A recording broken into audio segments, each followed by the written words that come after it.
Welcome to The Long Game. My guest today is consultant psychotherapist Dr. Lisa Lewis. Lisa is based in Boston in the USA, and she specialises in helping people like pro athletes and A-suite executives to really achieve their best possible performance. She's also a very, very passionate athlete herself. So we discuss lots of interesting topics, including how to build better habits step by step, how to help yourself overcome your own self-talk, and of course, why you should definitely be listening to Janet Jackson.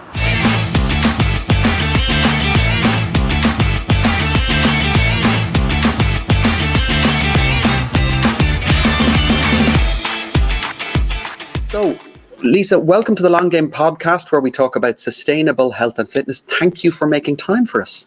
Thank you so much for having me. I will do my best to speak slowly, not for Lisa, but for the German speakers watching the podcast. Lisa, tell us a little bit about how you got to where you are today, both professionally and in terms of your fitness, your passion for fitness. Well, it's been a really long and windy road. I have not yet been able to boil it down into like the 3-minute elevator pitch, but basically I'm a therapist by trade. So I finished my master's degree in counseling in 2003, and I was working in the beginning in kind of traditional mental health treatment environments like psychiatric hospitals, detoxes, rehabilitation for substance abuse. And then after practicing for a number of years, I went back to school. I kept working full time, but I also earned a doctorate in counseling and sports psychology, which is kind of more of a focus on the other end of the mental health spectrum. So it's not just treating people with mental illness, it's also helping people who are functioning well and who have mental health, but who want to do better, who want to improve performance, who want to grow or thrive even better than they are. So that really kind of has allowed me to work with every kind of client along the entire spectrum of mental health and wellness. And so currently today, after working for a number of years in college mental health, I now have a private practice. And part of that practice is working with people who have anxiety, depression, mental health concerns. And another part of it is working with athletes and primarily executives, type A, kind of high achieving, high performance type folks who don't necessarily have a diagnosis of a mental health problem, but who want to improve or grow in some way. And then there's this other niche that has been built out that is for fitness professionals. And it's essentially taking communication, counseling skills, and applying them to fitness settings with strength coaches, personal trainers, PTs, physical therapists, chiropractors, how to help them improve the way they motivate, the way they communicate, and the way that they affect change and positive outcomes with their clients. Your own journey with fitness, can you explain to us how because I know how fit you are, can you explain to us how you got there? Well, it's a long game. I really love the title of your podcast because I think that healthy behaviors, if you really want them nutritionally or in terms of fitness, is a long game. So for me, I was a really athletic kid. I had a hard time kind of in school. Learning wasn't easy for me, but sports was. My father was always into weightlifting. He had a gym at home before that was like a thing. He had a Soloflex, which is a very old, very vintage piece of equipment. And so probably from kindergarten, first grade, second grade, I would kind of pop in while he was exercising after school and ask him if I could do something. By the time I was 15, 16, I started strength training to improve performance in athletics. And then when I went to college, that was the first time I only played one sport. So once I was out of season, I played a fall sport. And then once that season was over, then my relationship with regular strength training, it really began there. And it's pretty much continued since that time. I, was reading my own, magazines and information on how to do my own programming. And then I met a strength and conditioning coach, and we started dating. And initially he was kind of giving me recommendations and things. And I was like, who's this guy think he is? Like, I read fitness magazines. I was kind of like not into him bossing me around. And so we kept dating and we got married, and actually he really knows what he's talking about. Yeah. He is his own entity in the fitness profession. His name is Tony Gentilcore. So that really just, I mean, took me to a whole other level of getting strong and exercising wisely and just bringing a lot of novelty and creativity into my training.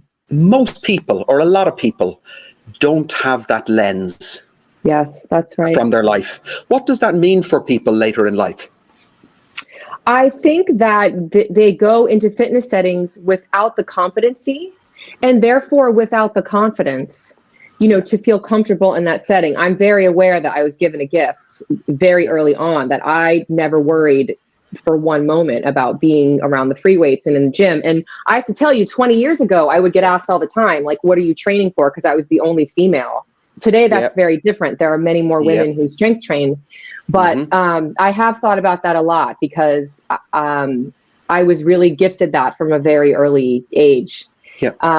So I think for folks who are just coming in, when you don't have competency, it affects your motivation. There's this way of thinking about it called incompetence avoidance. So when we feel like we don't know what we're doing, we want to avoid showing other people that we don't know. And I think that happens a lot, particularly in gym settings where it's not ellipticals and Nautilus machines, where it's free weights and barbells and things where you need skill and you need competency. So I think it takes bravery for people to go into that kind of environment when they don't have experience and they're not feeling like they know what they're doing. What's the benefit of having somebody on board like Tony or me when we talk about somebody's overall health? When people can buy into the idea that it is a long game, they can think, I don't want to injure myself. I don't want to look silly. I don't want to waste my time. And I actually want to learn so that I don't need a trainer forever, so that I can develop skills and competencies and then go on my way and do my thing. I think that is worth the investment in somebody like you or other strength coaches who are educated. I feel that as trainers and as people helpers, more generally speaking, we should be teaching people how to fish rather than just giving them a fish to feed them. Coming back to psych skills, the qualification that you offer, these skills, I would say, not just for fit pros and not just for athletes, but they're life skills. If we start with something like motivation, how do we deal with motivation? Can we learn motivation? And dare I say it, do we talk about extrinsic or intrinsic motivation? How do we all need it? Well, we all have it. And so, whether we need it or not, it is there. And it is what drives and directs our energies. So we do need it. If we had no motivation, we just lay in bed and, stare at the ceiling. Motivation is my favorite topic to talk about. So we should definitely talk about it. And I love to talk about extrinsic and intrinsic motivation because I think sometimes in fitness, there's this misconception that people need intrinsic motivation, that they need to find their why, and that they need to have this like internal passion when they don't at all. And in fact, many people do not enjoy exercise.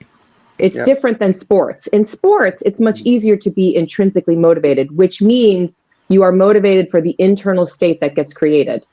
It is not a means to an end. It is the end itself. So when people do Sudoku puzzles, or they bake and then they give away all the cupcakes without eating them, or they like to play soccer, football, that's because they're intrinsically motivated. Exercise is a different bag. Yes, there are some of us who sometimes experience joy, but for the most part, we experience different types of external or extrinsic motives that can involve our emotions for sure.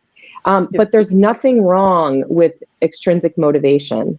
And so this is a pretty big topic. I don't want to go far away from Please do. No, please do. Please do. Because in my humble opinion, regardless of how much I learn about sports science, more in my life, which I'm sure there's more to learn, over the years, motivation is the word that singly gets brought up in every single first meeting. Motivation. So for the viewers, Dr. Lisa just said it. It's okay not to like exercise. You don't have to find your why. Motivation, is there a difference between how let's say the people you work with who are the elite athletes or are alpha types, is there a difference between how these people are genetically sewn together, how they deal with motivation, or is it something which they can learn? Motivation is learned. We are what we practice doing. And so the way to think about, if let's say somebody's listening and they're a beginner, or somebody's a fit pro and they work with folks who are just coming into the gym and are like, I do not want to be here, but my physician said I need to get some exercise. Or my wife said, I don't like how you look when you don't have your clothes on anymore. The classic. Yes. So that person's coming in because there's this external force that is saying, like, do it or else. And one way to think about motivation is like along a spectrum from intrinsically motivated, like the purest form of internal motivation is completely autonomous. All the way at the other end of the spectrum, no motivation at all. Like those folks don't come to the gym and they don't call you and they don't come in to talk to you.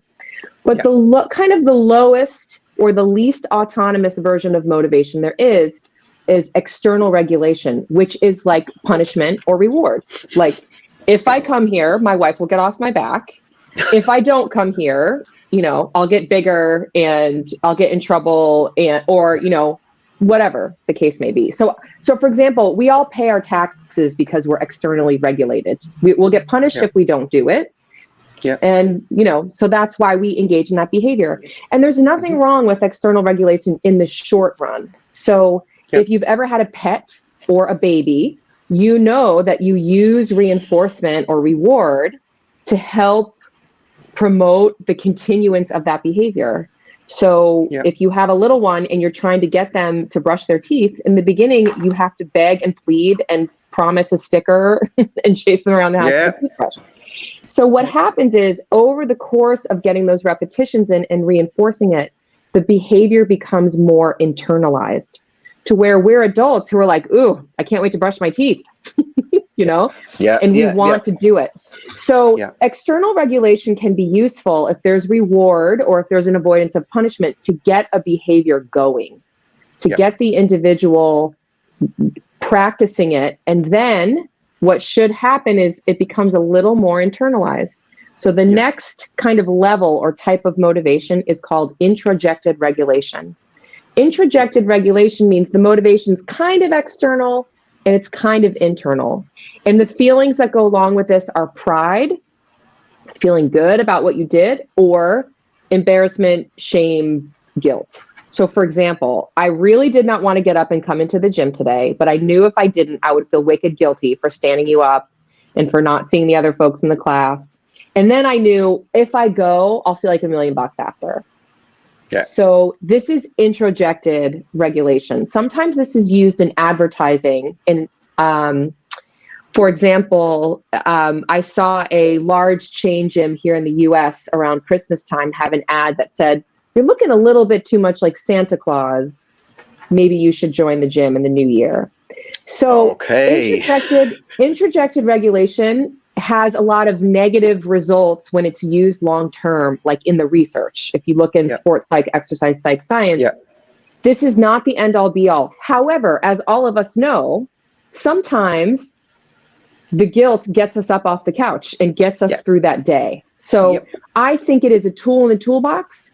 I think sometimes people are there where they're feeling really proud and they're feeling really efficacious. They're feeling really good about themselves for like getting going in a behavior.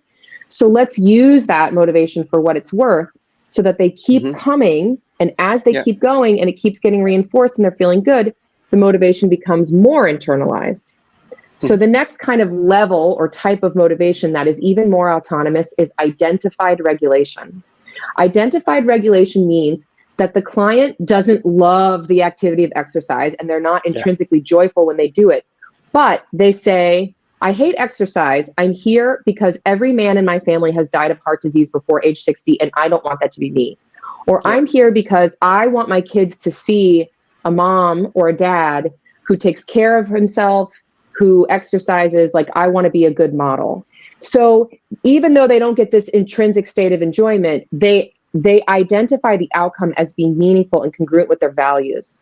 And so they'll do it. So that's a really valuable form of extrinsic motivation that I think we can really harness in exercise settings, because they may not enjoy like being there, but they really can get a lot of benefit and feel good about what they get as the outcome of it. Yeah. And the more that they do it, as time passes, it becomes more and more part of their life. So the next level of motivation that is as autonomous as you can get without being intrinsic is called integrated regulation. Integrated regulation means that behavior is integral to your personality and your lifestyle. It's part of who you are. You not only drink the Kool-Aid, you are Kool-Aid. In other words, like training and being fit and doing food prep and signing up for Tough Mudders or Spartan races or 5Ks or whatever, like that's who you are. And when you're doing that stuff, you feel like this is me being me. And so maybe you do stuff. If you've ever, I don't know if you've ever talked to anybody who's done a Tough Mudder, but they'll be like, oh my God, it was raining and it was cold and I sprained my ankle and I cracked a rib and it took me 6 hours. It sounds like a nightmare to me. And so they'll go on describing this nightmare and then they'll say, I can't wait to do it again. A badge of honor. That is integrated regulation. That this is part of me. It's not that this is like a joyful, pleasurable experience while they're doing it. It's that it's part of them. And that's really when they don't need you anymore. They it's all the way baked into the crust. They're going to persist. That's really what I think the long game is to get there where you being healthy and taking care of yourself is just you being you. Yeah. So I just want to try and bring that back into a succinct form, just to remind people. Lisa's just said something really important there, which I think for fit pros, people who work in the industry, is important for you to recognize that your clients, you may have really forgotten or never even gone through a lot of this. Your clients may start out on one or other end of a spectrum. One end of that spectrum may involve something where they really do not want to be there, but they have to be. They're going to go through a lot of these stages, and maybe someday they will reach a point where simply fitness and healthy eating and regeneration is part of who they are, just like it is with you. Maybe they will, maybe they won't, but that should be the long game goal, is that it becomes part of who they are. If you're watching this and you're not a fit pro and you're simply trying to get fit, look in the mirror, give yourself a pat on the back and say, actually, I'm doing okay. It doesn't matter why I'm doing it, but I'm doing it. So bingo. That is some hallelujah to that one, sister. Hallelujah to that one. Good. Now, I'm going to mention for the first time today the C word, the corona word.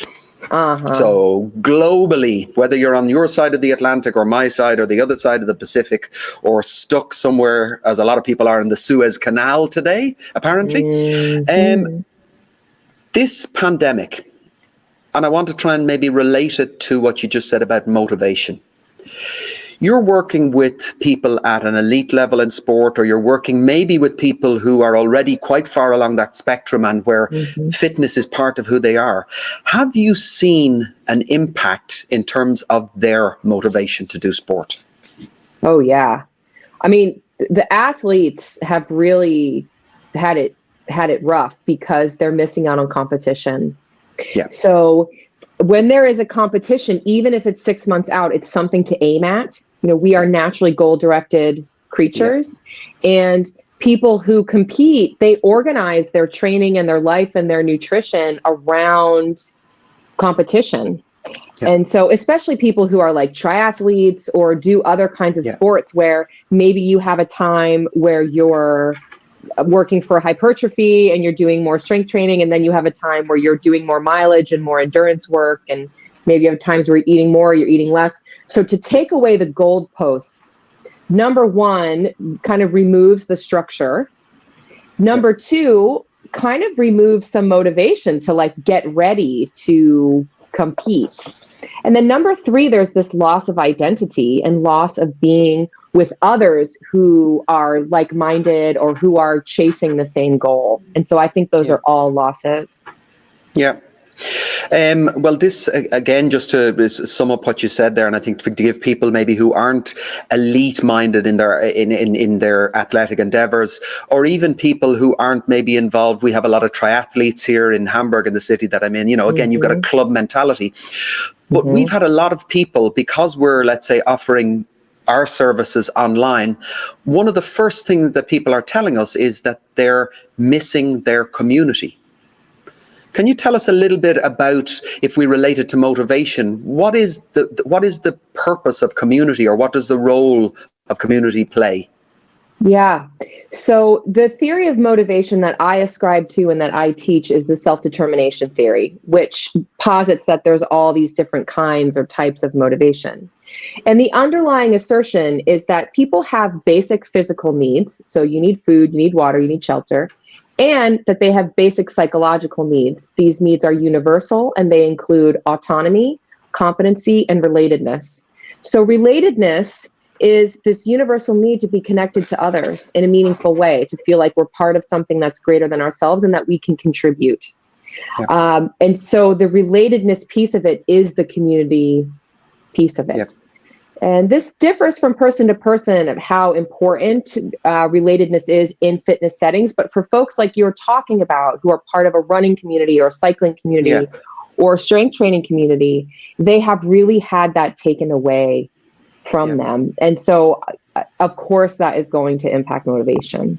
Another of the topics, again, going back to this psych skills for fit pros. And again, I'm saying to people who aren't fit pros, these are skills maybe, and I'm just going to throw this into the room, Lisa, at some point, maybe there's room for a consumer variation of this course.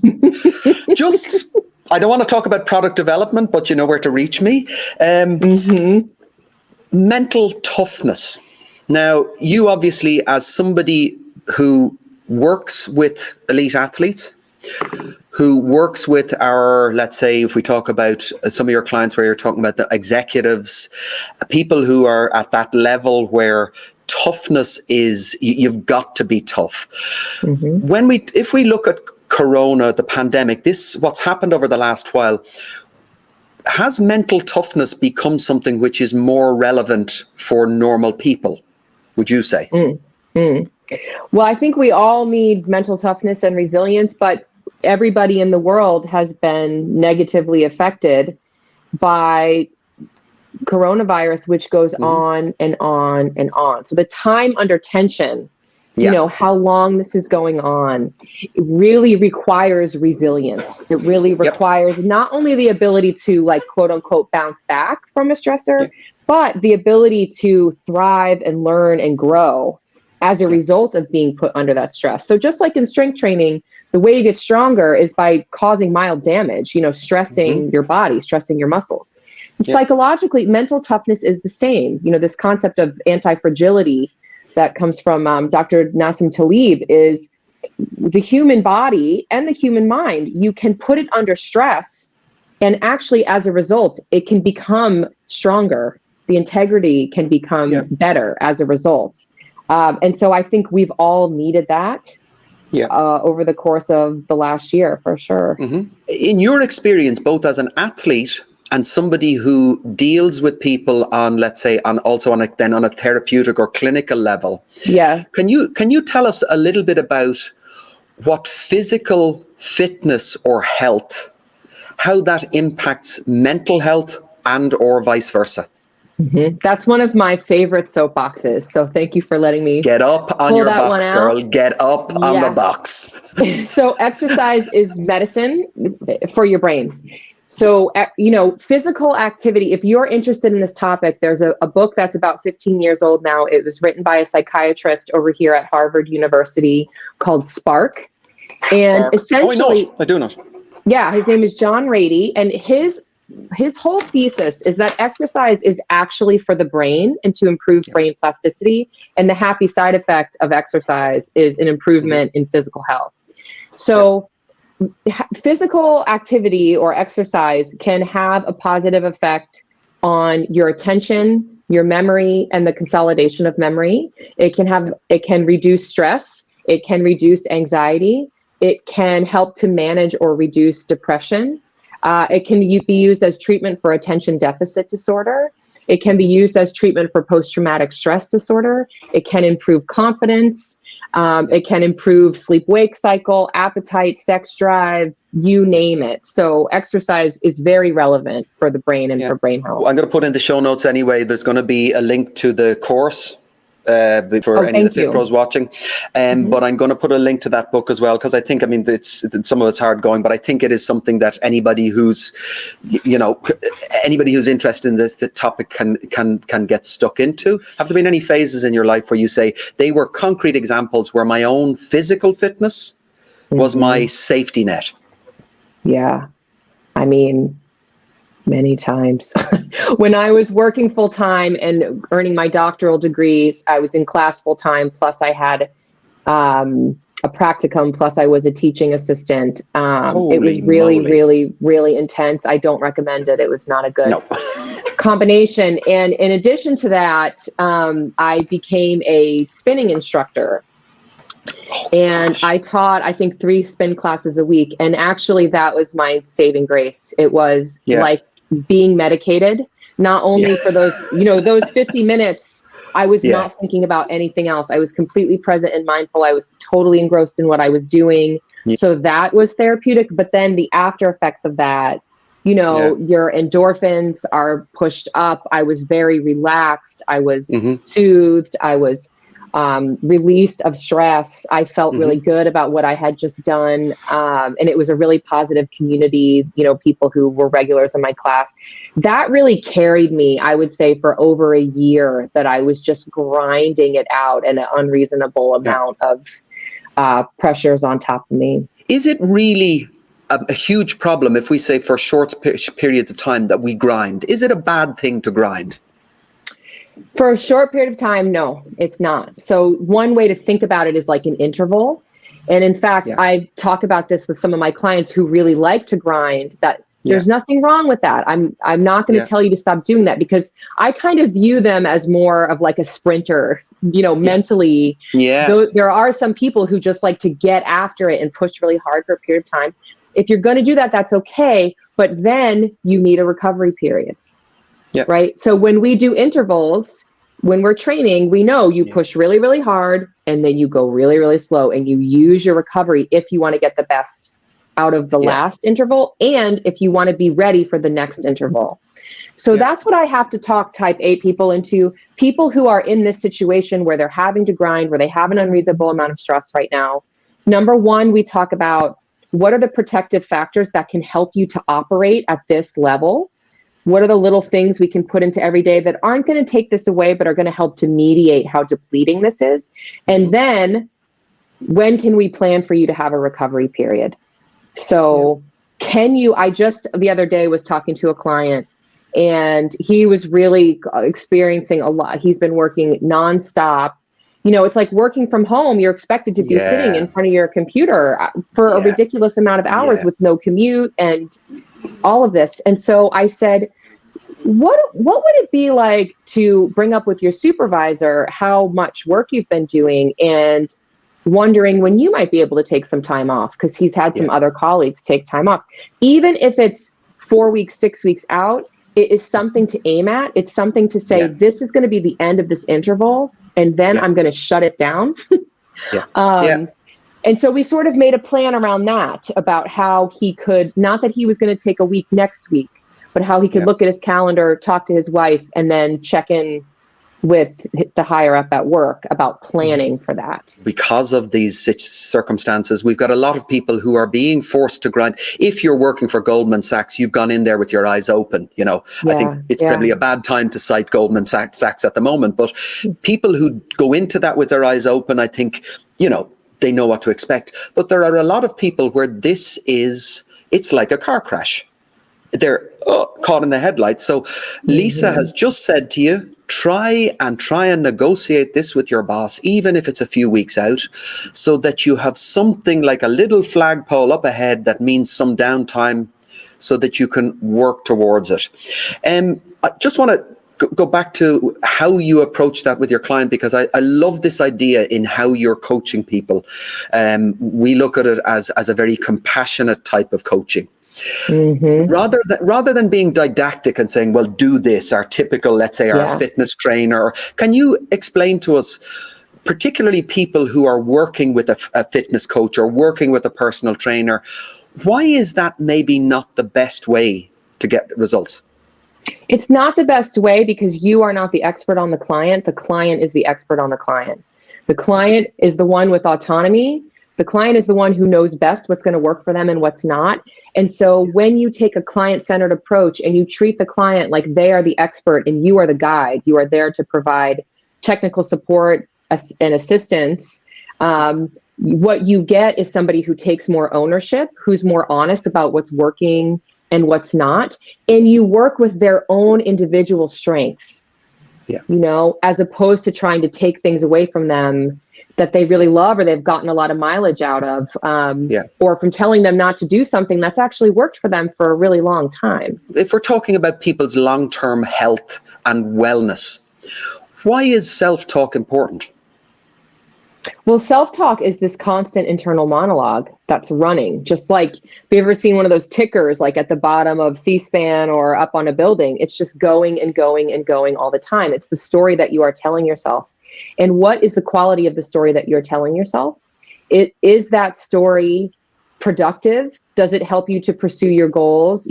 Is it a good use of your energy? And is it in the service of your goals? And if it is constantly tearing you down, if it is catastrophizing, if it is black and white, if it is all and nothing or nothing, then it's not. It's actually getting in the way. It's interfering with your ability to see things clearly, to think objectively, and to really behave in optimal ways. So when we're down about ourselves or we're anxious or we're self-conscious or we don't believe in ourselves, it can lead to, decrease in performance and productivity and really just not feeling good. So negative self-talk is a really big deal. And for many of us, there are automatic ways that we tend to get into a negative cycle, or we think in this overly rigid kind of way. So black or white thinking is really a perfect example. I think we can all relate to that. But there are other styles, what are called cognitive distortions in CBT or cognitive behavioral therapy, that are ways of overly rigid thinking that are negative, that are actually not helpful and are completely unproductive. Can you give us some real world examples where somebody might, let's say, suffer from black and white self-talk or thinking? Yeah. So I have a client right now who is overweight. She's technically clinically obese. And that was very hard for her to hear from her physician. And she has tried many times to lose weight. And so her narrative is, I've tried many times and I can never keep it up. Like after a month, I always lose I always lose the progress I've made and I'm not able to do it. So there's this really strong story about I can't do it. And this time she's working with me, which she has not been doing in the past. And we're at about the 6-week mark. So we're kind of at the end of where she's relapsed and dropped off in the past. And what happened was she lost weight the first 4 weeks. And then the last 2, she didn't lose any weight. And so she basically was saying to me, this is all for nothing. It doesn't matter that I've been eating right every day. I've been exercising almost every day. I'm doing everything I'm supposed to, and it doesn't matter because I'm just stuck here at this weight. And it was black or white because she was, number one, not recognizing that she wasn't gaining weight. Number 2, she was keeping up with her habits. Number 3, she had already lost some weight there the first 4 weeks. And she wasn't seeing the bigger picture. And that mindset was really keeping her from thinking about what to do next. It was demotivating for her. It was pushing her away from her goals as opposed to helping her to move towards her goals. I think anybody who is in any way reflective will say, yeah, I suffer from that, or I've suffered from it regardless of what I do for a living. And I think it's something where everybody every day has the potential to just speak a little bit more nicely to themselves. Correct. Nicely and more accurately, more objectively. more in a way that is going to actually help them move towards their goals, as opposed to be a barrier. I'm going to say again to the viewers, check the show notes. I've already cited a few times Psych Skills for Fit Pros. I've already tried to give Lisa a bit of an elbow to maybe think about doing a version for people who are just normal people like us. And what I'm going to do, if it's okay, I'm going to move to our flash 5 or final 5 questions. These are maybe meant to be a little bit less serious than the other questions, but I think they allow us to get a little picture of what goes on inside Dr. Lisa's head instead of it being the other way around. First question, if we talk about pure emotion, give me one thing you absolutely head over heels love about what you do for a living. I get to get in people's mix and problem solve. I get to just get in the weeds, like tell me everything, like let's go, let's get granular, like tell me all of it. I really like that. I over the years, I've heard many other professionals say like that they talk about scope or like not wanting to go certain places, or maybe a therapist should handle that.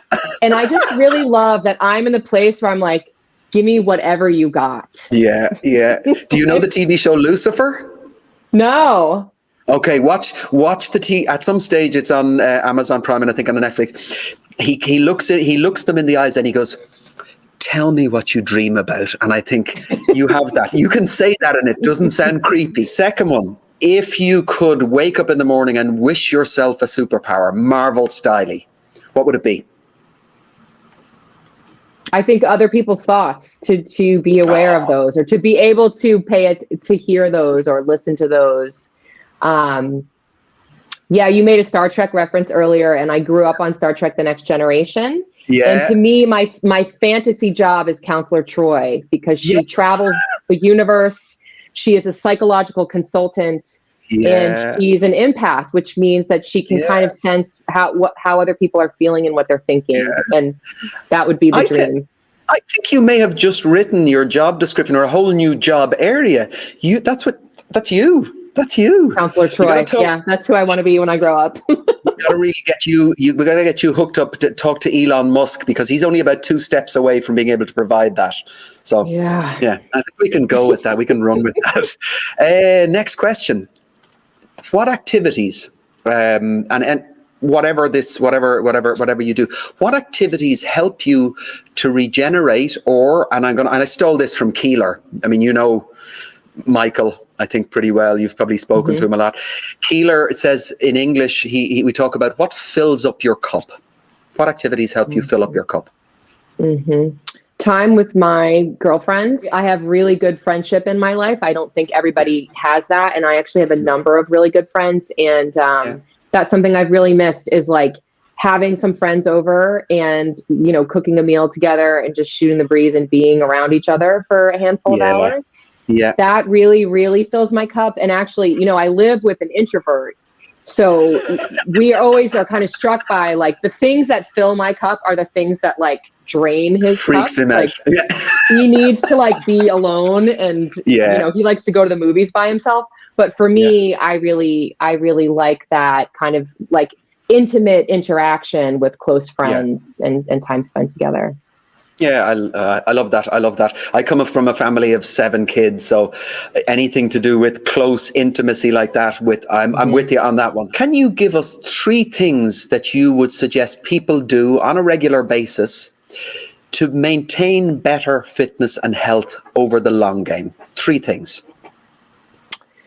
3 things. So the first thing would be to do stuff you like and try to build those out. So if you really like Zumba, like do Zumba and find a gym or find an online thing. Like don't force yourself to do CrossFit if what you really like is jazzercise. Number 2, you should try to be building competency. So like, how can you scaffold? How can you build your skill set? Maybe it's hiring a coach for a little while. Maybe it's if you're a cyclist, maybe it's like going to a seminar or getting yourself a little bit of a fancier bike or fancier gear, or, how can you lean into your thing so that you can enjoy your thing more and get better at your thing? Because the better you are at it, the more likely you are to do it and to work hard when you're doing it. And then the third thing is to, I think, pay attention to the waxes and wanes of your motivation. I also think sometimes with good intention, we ignore signs and signals from our body to maybe just take a pause. Yeah. I'm going to say hallelujah to that one here. If I had one of those air horns here, I'd be honking the horn on that one. I'd be Okay, last question. It sounds a little bit simple, but what's your favorite workout song? Now, remember, once it's out in the open, if you say it's the Weather Girls or it's Rod Stewart, it's out there. Say it. No, oh my God. Well, I am a huge Janet Jackson fan. Ooh. So there's this Janet Jackson song that's called the Mega Mix, and it's actually like a mashup of like 6 or 7 Janet songs. Yeah. And I think a lot of people would call this a guilty pleasure, but it's like every day. I listen to this song every day, maybe twice a day. I love it so much. Yeah, excellent. So music fans know to look for Janet Jackson's Mega Mix and see it affects you in that deep way that it's obviously affecting you. There may be some hypnosis, the backward playing records. If it's causing Dr. Lisa to listen to it every day, you might want to check it out. Well, maybe the Gen Xers would like it, but a lot of the younger folks would be like, what? What? Who? Last thing. So if out in interweb land, people need to or feel the need to want to reach out to you, if you don't consider that as stalking, how should people reach out to you? Not stalking. First of all, please follow me on Instagram, because that's my baby, where I try to produce content a handful of times a week and integrate exercise with mental health. And that's at Dr. Lewis Consulting. My home base is my website, which is drlewisconsulting.com. And you can see other podcasts or articles. You can also read about the course. The course is called Psych Skills for Fit Pros. The volume 1 of it, which you're referring to, talks about motivation, the stages of change, and motivational interviewing. And what I can do, Gavin, is give you a discount code for that. That's specific for podcast listeners, because I actually don't technically have enrollment open. But if there were some folks that were listening that were interested, I can give you a code so they can get some money off of it. And maybe get some CEUs too. Dr. Lisa, thank you so much again for making time for me, for taking time away from your boys. It's my pleasure. I so appreciate this. And it was just full of so many nuggets, amazing knowledge bombs and information. Thank you so much. You're welcome. See you soon.